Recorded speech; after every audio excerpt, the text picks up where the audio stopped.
Hello everyone, welcome back to my channel. I am Urvi Joshi and today we are going to discuss about the non-fictional book or prose India a Wondered Civilization by V.S. Naipaul. First of all, we will talk about V.S. Naipaul and then we discuss the summary of the book. So, V.S. Naipaul, a British writer જે pros writer છે અને fiction અને non fictional બંને લખે છે. ફિક્શનનો મતલબ થશે કે જે કલ્પના પર આધારિત હોય, કાલ્પનિક, અને નોન ફિક્શનલ મતલબ કે જે રિયાલિટી પર બેઝડ હોય. હુ પબ્લિશ્ડ 30 બુક્સ ઇન 50 યર્સ. 50 વર્ષના એમના જીવનકાળ દરમિયાન એમણે 30 બુકો પબ્લિશ કરેલી છે. જોનરા નોવેલ, એસે અને ટ્રાવેલ લિટરેચર લખે છે, also known as a travelogue. Notable works are a house for Mister Biswas in a free state, a blend in the river, the enigma of arrival, and notable awards are book prize in 1971 and Nobel prize in 2001. Non fictional work જે એમણે લખેલા છે ઘણા છે, એમાંથી એની famous છે trilogy. Trilogy એટલે કે 3 બુકનો સમૂહ.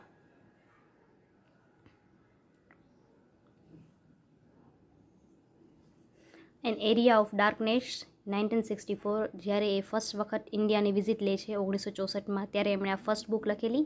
એના પછી લખેલી ઇન્ડિયા અ વન્ડર્ડ સિવિલાઇઝેશન 1977 અને લાસ્ટ ઇન્ડિયા અ મિલિયન મ્યુટિનીઝ નાવ 1990. જ્યારે 64માં એમણે ઇન્ડિયાની વિઝિટ લીધી ત્યારે એમને ડાર્કનેસ એટલે કે ઘણી બધી અંધશ્રદ્ધાઓ અને મિસબિલીફ બધી વસ્તુઓ એને જોવા મળી ઇન્ડિયામાં. એના પછી જ્યારે ઇન્ડિયા વન્ડર સિવિલાઇઝેશન એમણે લખ્યું ત્યારે સેકન્ડ વખત ઇન્ડિયાની વિઝિટ લીધી 1975માં. ત્યારે એમણે ઘણી બધી સારી અને નરસી બંને વસ્તુઓ જોઈ, પણ એને વધારે પડતું જે જોયું એ નેગેટિવ પાર્ટ જોયું હતું, કારણ કે એ સમયે જ્યારે એમણે ઇન્ડિયાની વિઝિટ લીધી હતી ત્યારે એમરજન્સી ચાલતી હતી, આપાતકાલીન સ્થિતિ હતી બાય મિસિસ ગાંધી. અને લાસ્ટ એના પછી એને જ્યારે 1990માં મુલાકાત લીધેલી ત્યારે એમણે પોઝિટિવ સાઇડ જોઈ, એટલે ઇન્ડિયા ધીરે ધીરે ગ્રો કરી રહ્યો હતો એ જોયું. હવે બુક વિશે વાત કરીએ. થોડો લાંબો વિડીયો છે અને મેં પોસિબલ ટ્રાય કરી છે કે દરેક વસ્તુને હું કવર કરું બુકની. સો ઇન્ડિયા વન્ડર્ડ સિવિલાઇઝેશન જોનરા છે ટ્રાવેલોગ. નેરેશન બિગન્સ થાય છે ઇન ઓગસ્ટ 1975 ટુ ઓક્ટોબર 1976. ત્યાર સુધીનું આપણે આની અંદર નેરેશન મળશે, વર્ણન મળશે. ઓકેઝન શું હતું? So he was a frequent visitor to India since 1964 and during this time India was going through an emergency rule compelled by Mrs Gandhi. અવારનવાર એ ઇન્ડિયાની મુલાકાત લેતા હતા. 1964થી એમણે 3 વખત મુલાકાત લીધેલી અને જ્યારે બીજી વખત મુલાકાત લીધી એમણે ઇન્ડિયા વન્ડર્ડ સિવિલાઇઝેશન લખ્યું 1975માં, ત્યારે મેં જે રીતે મેં કહ્યું કે એમરજન્સી ચાલતી હતી. રિએક્શન શું આવ્યું? એમણે મુલાકાત લીધેલી, એનું રિએક્શન શું હતું? તો he was in a shock to see India's condition as a cultural, historical, political, economical downwards. He has read so many great things about glorious India since his childhood from his ancestors, but while he visited India, he has seen completely opposite things. That's why he was upset. એમણે ઘણી બધી stories India વિશેની સાંભળેલી હતી એમના એન્સેસ્ટર પાસેથી, પણ જ્યારે એમણે ઇન્ડિયાને વિઝિટ કર્યું ત્યારે એની ગ્લોરી કે એવી ગ્રેટ વસ્તુ કંઈ એને જોવા ન મળેલી અને એના કારણે શોકમાં હતા અને એણે આ બુક લખેલી હતી. હવે ઇમ્પોર્ટન્ટ ઇવેન્ટ્સ છે જે કવર થયેલા છે આ બુકની અંદર. ઓકે, આને જવા દઈએ છીએ. આ સાઈડ મેં વધારે સમજાય સારી રીતે એ રીતે લખેલું છે. તો okay, so important events covered in this books are symbolic depth of Hindu rule. Hindu શાસનનો એક અંત આવે છે અને એની સિમ્બોલિક ડિફીટ થાય છે, હાર થાય છે, એના વિશેની વાત છે. રિલિજિયસ ડિક્લાઇનેશન ઓર કાસ્ટિસિઝમ. ધર્મનો કઈ રીતે અંત આવે છે એમ કહી શકાય, અથવા કઈ રીતે એ ધીરે ધીરે નીચું પડતું જોવા મળે છે. કાસ્ટિસિઝમ જોવા મળે છે. Political condition after freedom. આઝાદી પછીની રાજકારણની સ્થિતિ. કલ્ચરલ ઇવેન્ટ્સ કયા કયા હતા અને નક્સલ મુવમેન્ટ, આટલા વિશેની વાત કરેલી છે એમણે. તદુપરાંત જો તમને એવું પૂછવામાં આવે MCQની અંદર કે કયા કયા રાજ્યો વિશેનું મેન્શન છે, તો એમાં છે મહારાષ્ટ્ર, બંગાળ, રાજસ્થાન અને બિહાર. આ 4 રાજ્યો વિશે એમણે મુખ્યત્વે વાત કરેલી છે. સો નાવ નેપોલ વિઝિટેડ ઇન્ડિયા ઇન 1975. આ તમે ઇન્ટ્રોડક્શનમાં યુઝ કરી શકશો તમારા long ક્વેશ્ચનમાં. Who was a second long stay of his in India and there was an emergency rule by Mrs. Gandhi. He hadn't do anything with emergency, but he was astonished to see the historical ruins, political unrest, cultural calamity and religious decline of the ancient Indian civilization. So India shouldn't forget the capability which they have gained through the inheritage. He also mentioned how India came under a foreign rule after the invasion of Arabs in 1712 AD, which ended the rule of Hindu kings. Now the symbolic defeat of Hindu rule or a kingdom. So the Muslim and Moslem rulers, બંનેનો મતલબ same થશે, united together against the Hindu kingdom of Vijayanagar and crushed the Hindu rule. They defeated Vijayanagar very badly. So in 1965 they proved the supremacy of Muslim rule. કયા હિન્દુ રાજ્યની વાત એમણે કરેલી છે? તો એ છે વિજયનગરની વાત કરેલી, સાઉથ ઇન્ડિયા. કઈ રીતે મુસ્લિમ શાસકો સામે એ હિન્દુનો રાજા જે છે એ નબળો પડે છે અને હારી જાય છે. વિજયનગર હેડ એમર્જડ ઇન 16th સેન્ચુરી. ક્યારે એનું ઉદ્ભવ થયું તો એ છે 16મી સદી ઇન સાઉથ ઇન્ડિયા. સો અહીં આપણે એને સમજવાની કોશિશ કરીએ તો નોર્થના જેટલા પણ આપણા એરિયા છે, બરાબર, નોર્થના જેટલા પણ આપણા સ્ટેટ છે ઉત્તર ભારતના, એ કમ્પેર ટુ સાઉથ ઇન્ડિયામાં વીક છે. એટલે કે ત્યાં કને એટલી સેફટીના પર્પઝ નથી. એટલે આપણે જોઈ શકીએ છીએ કે ઉત્તર ભારત જે છે એ સૌથી પહેલે ગુલામ બન્યું. જેટલા પણ વિદેશી લોકો આવ્યા એમણે સૌથી પહેલે ત્યાં આવીને આક્રમણ કર્યું અને ત્યાં પોતાનું રાજ્ય સ્થાપિત કર્યું અને ત્યારબાદ તેમણે વિજય મેળવીને આ તરફ નીચે તરફ આગળ વધતા ગયા. So foreign invasions began from here, મતલબ નોર્થ ઇન્ડિયા, એનઆઈ મતલબ, was entirely under the rule of Muslim during the medieval period. મધ્યમકાલીન ઇતિહાસ દરમિયાન મુસ્લિમ શાસકો જે છે એનો પ્રભુત્વ વધારે જોવા મળતો હતો અને ઉત્તર ભારત જે છે આખે આખું એમના અંડરમાં હતું. So compare to south it is a insecure place. અને સાઉથના એક સારામાં સારા રાજ્યની મેં વાત કરી છે જે છે Vijayanagar. So 16th century Hindu state emerged and are the hope of revival of Hindu rule. 16મી સદી દરમિયાન જ્યારે વિજયનગરની શરૂઆત થઈ ત્યારે બધાને એવું થયું કે કદાચ ફરીથી હિન્દુ સામ્રાજ્ય આગળ વધશે, બટ એવું થયું નહીં. Couldn't survive for a long time. He mocks at Hindu kingdom for the lack of strength. અને હિન્દુ રાજ્ય ખરેખર આગળ વધ્યું નહીં અને આ માટે નેપોલ જે છે એમની હાંસી ઉડાવે છે હિન્દુ કિંગડમની. અને લખે છે વિજયનગર મતલબ થાય છે વિજય ઓર વિક્ટરીનગર or a city.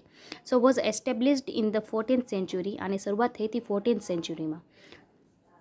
It was conquered and totally destroyed by the alliance of Muslim principalities in 1565 and the city was then one of the greatest in the world. Its walls 24 miles around. Foreign visitors have left AC means accounts of its organizations and magnificence, and the work of destruction took 5 months or some people says a year. નેપોલના India wounded સિવિલાઇઝેશનમાંથી આ quotation લેવામાં આવ્યું છે. એવું કહેવામાં આવે છે કે હિન્દુ રાજ્યનું હિન્દુ સામ્રાજ્યમાંથી સૌથી મોટો કિંગડમ એને માનવામાં આવે છે કે જેની 24 માઇલ્સની દિવાલો હતી. અને જ્યારે એમને રિકન્સ્ટ્રક્ટ કરવામાં આવ્યું ત્યારે ઘણા લોકો એવું માને છે કે એને 5 મહિના લાગ્યા હતા, તો ઘણા એવું કહે છે કે 1 વર્ષ લાગેલું હતું. અને આ બીજો નાનો કોટેશન છે જે તમે યુઝ કરી શકો. It was committed from the start to the preservation of Hinduism that had already been violated or culturally and artistically it preserved and repeated it hardly innovated. Vijayanagar it is a glorious period અને એની શરૂઆત થઈ 1363માં, મતલબ કે 14મી સદીમાં એને શોધવામાં આવ્યું બાય હિન્દુ પ્રિસ્ટ. એક હિન્દુ પૂજારી એને શોધ્યું અને એનો ગ્રેટ કિંગ માનવામાં આવે છે કૃષ્ણદેવરાય. આર્ટ એન્ડ કલ્ચરલ જેણે શરૂઆત કરી ફરીથી. who built dams in 1509 to 1529 for irrigation. હવે ઇન્ટેલેક્ચુઅલ ડિક્લાઇનેશન, એની બુકની અંદર ઇન્ટેલેક્ચુઅલ ડિક્લાઇનેશન વિશે પણ વાત કરવામાં આવી છે. તેમાં છે 1712 દરમિયાન India came under the foreign rule and they became emperors and lost their glorious heritage. The language, culture, religious thought were attacked and transformed badly. અને આના કારણે સંસ્કૃત ભાષા છે એની જગ્યાએ આવી ગઈ અરેબિક લેંગ્વેજ. ડ્રેસ કોડ જે છે એ પણ ચેન્જ થઈ ગયું, વુમનની કન્ડિશન પણ ચેન્જ થઈ ગયું અને એમને પડદામાં રહેવાનું મજબૂર કરવામાં આવ્યું. સો આઈ વન્ડર, આ પણ બુકમાંથી લીધેલું છે. આઈ wonder whether intellectually for the 1000 years India hadn't always retreated before its conquerors, and whether in its periods of apparent revival India hadn't only been making itself archaic again, intellectually smaller, always vulnerable. એવું કહે છે કે મને ખરેખર એ વસ્તુનું આશ્ચર્ય છે કે ઇન્ટેલેક્ચ્યુઅલી જે ભારત હજારો વર્ષોથી ફેમસ હતું એના માટે, એને ખરાબ રીતે ટ્રીટ કરવામાં આવ્યું, એને જીતી લેવામાં આવ્યું, એને લૂંટી લેવામાં આવ્યું, અને છતાં પણ આ નાનામાં નાનું થતું ગયું અને એ પછી પાછું ઊભું ન થઈ શક્યું. હવે રિલિજિયસ થોટ અથવા રિલિજિયસ એલિમેન્ટ જે આ બુકની અંદર કવર કરેલા છે એ છે Naipaul mocks at Hindu religion. He says Hindu religion teaches the escapist aptitude of life. એસ્કેપિસ્ટનો મતલબ થશે નાસી જવું, દૂર ભાગવું. If the problem comes to them, the religious thought failed to give a strength to the fight against it. એવું કહે છે કે હિન્દુના જેટલા પણ ધર્મના શાસ્ત્રો છે એને એક કઈ રીતે ફાઇટ બેક કરવું એ શીખવતા નથી, એટલે ક્યાંક ને ક્યાંક નાસી કઈ રીતે જવું એ જે શીખવે છે. એટલે કદાચ જો એ લોકો પર જ્યારે પણ પ્રોબ્લેમ આવે છે ત્યારે એ લોકો એને ફેસ કરવા માટે કરીને એ લોકોને સ્ટ્રેન્થ નથી મળતી, અને કદાચ આ જ કારણ છે કે જેના કારણે વિજયનગર જે છે એ પાછું ઊભું ન થઈ શક્યું. હવે pathetic condition of Indian states. હવે આની અંદર રાજસ્થાન, બિહારની વાત છે. Bihar is a well known for its casteism. હા, બીજી વસ્તુ આની અંદર આપણે બિહાર અને રાજસ્થાન બંનેને બે દ્રષ્ટિએ જોશું. પહેલે જોશું એની એન્શિયન્ટ પાર્ટ અને પછી જોશું નાવ. ઓકે, સો એન્શિયન્ટ પાર્ટમાં એ શું હતું અને જ્યારે નેપોલ વિઝિટ લે છે ત્યારે એ શું હતું. Bihar is well known for its casteism. Once in the history, the landlords were ruled over poor peasants during the British rule, and now again they become a ruling party of Bihar. અત્યારની સ્થિતિ વિશે વાત કરેલી છે કે ત્યાં કને કાસ્ટને સૌથી વધુ મહત્ત્વ આપવામાં આવે છે.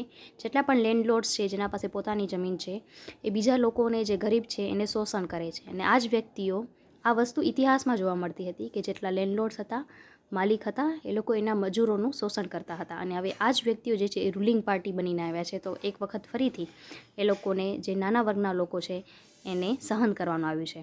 આ એ જ બિહાર છે કે જ્યાં કને મહાવીર હતા અને જેમણે સ્પ્રેડ કર્યું Jainism, who taught love and non violence, જેમણે પ્રેમ અને અહિંસાના પાઠ શીખવ્યા, એ પણ બિહારની જ ભૂમિ. અને Buddha, who got enlightenment in Gaya. So now this city is become a political laboratory. Political laboratory માટે બિહાર ફેમસ છે. અથવા એમ જો તમને એમસીક્યુમાં પૂછે કે પોલિટિકલ લેબોરેટરી કયા સ્ટેટ માટે યુઝ કરવામાં આવેલું છે વર્ડ, તો એ છે બિહાર માટે. Okay, so child labourers, school dropouts are not new for Bihar. બાળકોનું શોષણ કરવું, એ લોકોને મજૂરીમાં નાખી દેવા અને સ્કૂલમાંથી ઉપાડી લેવા, કે શાળાનું જે શિક્ષણ છે એ છોડાવી મૂકવું, એ નવી બાબત નથી. જ્યારે ભારતમાં નેપોલે મુલાકાત લહેલી ત્યારે પણ એમણે આ વસ્તુ જોયેલી હતી. ધો there were also intellectual hub in Bihar, that is Nalanda. આ એ જ બિહાર છે કે જ્યાં એક સમય નાલંદા હતી. But now it is known for poverty, violence and cruelty. પણ અત્યારે આપણે એને ગરીબી માટે અને વાયલન્સ માટે જોઈએ છીએ. ક્રુઅલ્ટી નો લોંગર, આ કોટેશન છે, cruelty no longer had a meaning, it was a life itself. Men knew what they were born to, and every man knew his caste, his place. Each group lived in his own immemoriality and defined area and perihas. The 80 squanzers live at the end of the village.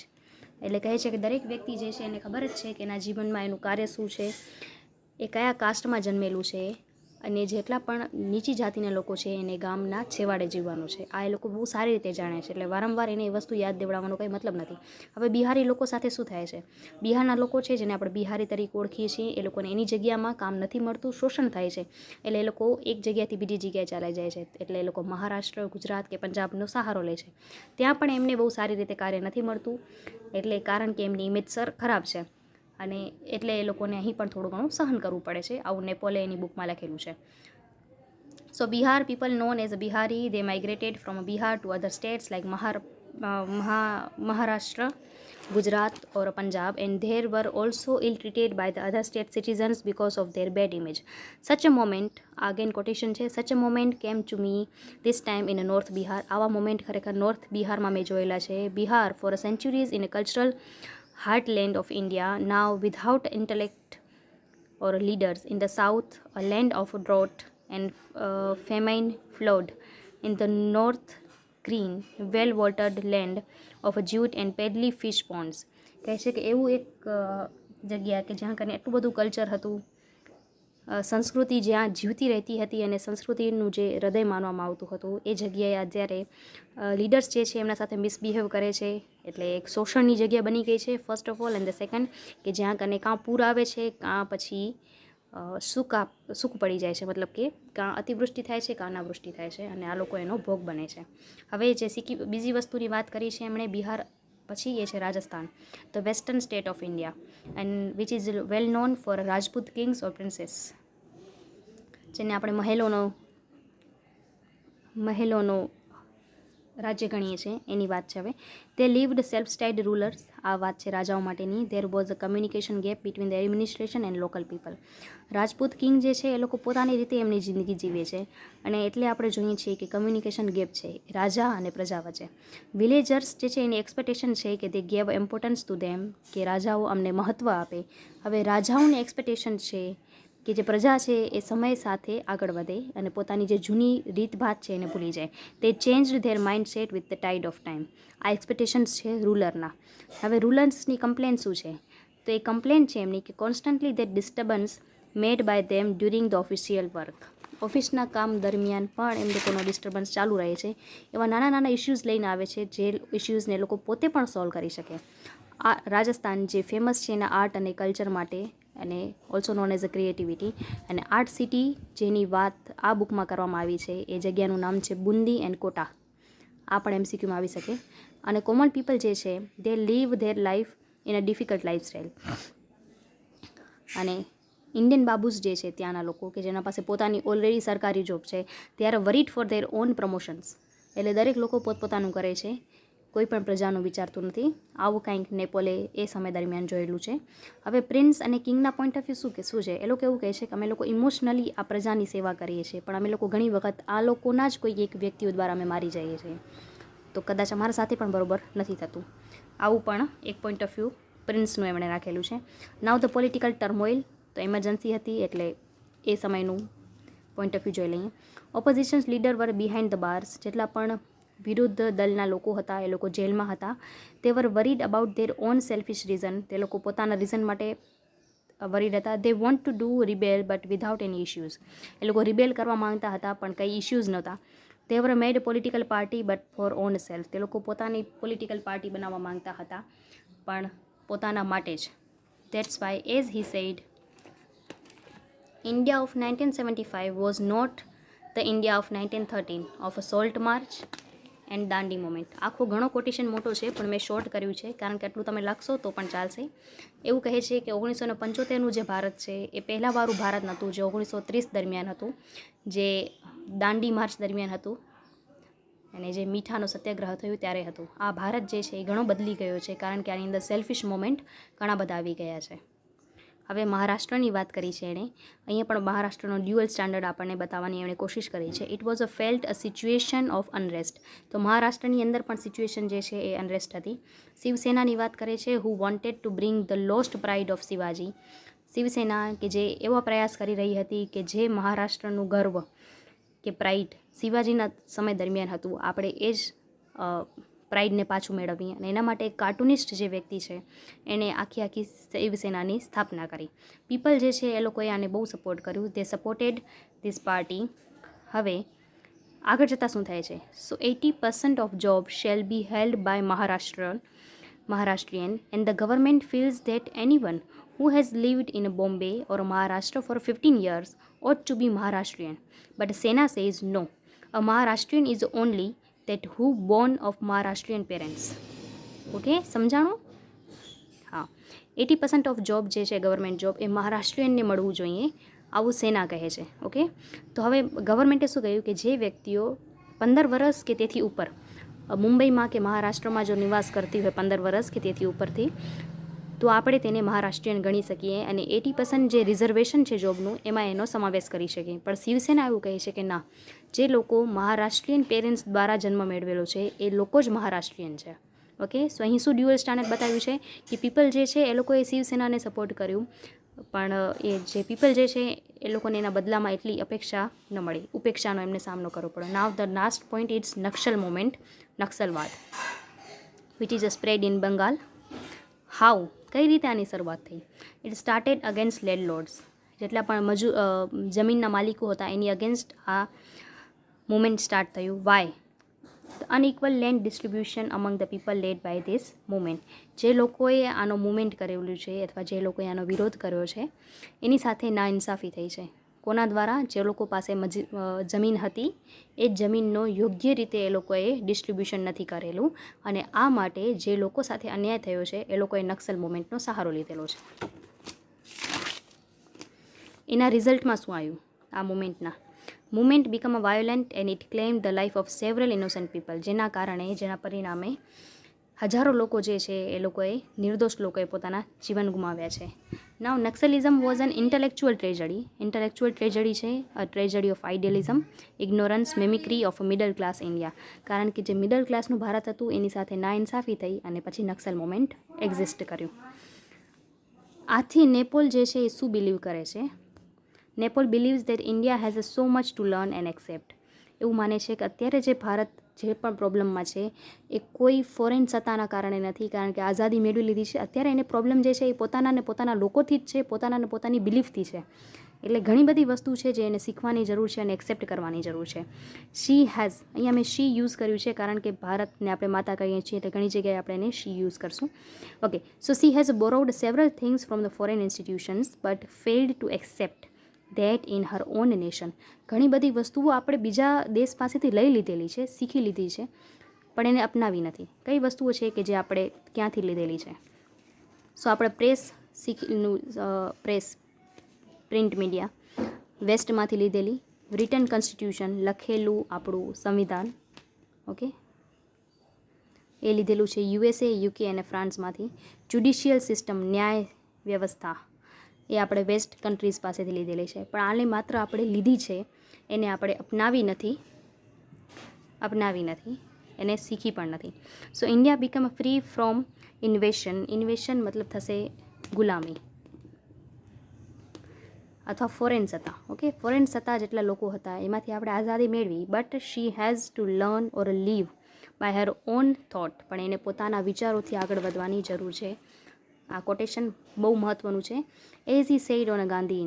એટલે એને ગાંધી વિશે કહેલું કે Gandhi gave India its politics. Gandhiji જે છે એમણે ભારતને પોતાની રાજનીતિ આપી, પોલિટિક્સ આપ્યું. હી made them serve one another, brought about, આ શોર્ટ ફોર્મ છે અબાઉટનું, એન અવેકનિંગ. એમણે શીખવાડ્યું કે કઈ રીતે એકબીજાની સેવા કરવી, કઈ રીતે આગળ વધવું એકબીજા સાથે. But in India after independence people negate one another. પણ આઝાદી મેળવ્યા પછી લોકો જે છે એકબીજાને મૂકી દે છે, છોડી દીધેલું છે. No government can survive on a Gandhi fantasy and the spirituality. કોઈ પણ સરકાર જે છે એ ગાંધીજીની સ્પિરિચ્યુઆલિટી કે એની ફેન્ટસી જે છે, કલ્પના છે, એના ઉપર ચાલી જ નહીં શકે. આ વસ્તુ પ્રેક્ટિકલી ઇમ્પોસિબલ છે, કારણ કે એમને ભારતમાં કઈ રીતે જીવે એ બતાવ્યું છે, પણ એમણે જ્યારે આફ્રિકામાં હતા ત્યાંના દેશે કઈ રીતે પ્રગતિ કરી એ વસ્તુ વિશે તો ખરેખર આપણને ખ્યાલ જ નથી. So it turned into the form of a nation assertion which obviously moved into the nihilism that it always was. અને આના કારણે ક્યાંક ને ક્યાંક દેશના લોકો જે છે એની અંદર એક અસંતોષનો ભાવ આવશે, જે અત્યારે આપણે જોઈ જ રહ્યા છીએ. So at last we can say that Naipaul touched all the vital issues of India in his narration of the travelogue India a wounded civilization. So એને ઇન્ડિયા વોન્ડેડ સિવિલાઇઝેશનમાં જેટલા પણ મોટા ઇશ્યુઝ હતા એની એણે અહીં વાત કરેલી છે. સો આઈ હોપ કે તમને આ ઇન્ડિયા વોન્ડેડ સિવિલાઇઝેશનની સમરી પસંદ આવી હશે અને સમજાણી હશે. Thank you so much. May God bless you to all. And if you haven't subscribed to my YouTube channel, then do subscribe to it and hit the bell icon so that you never miss an update. May God bless you to all. Thank you so much.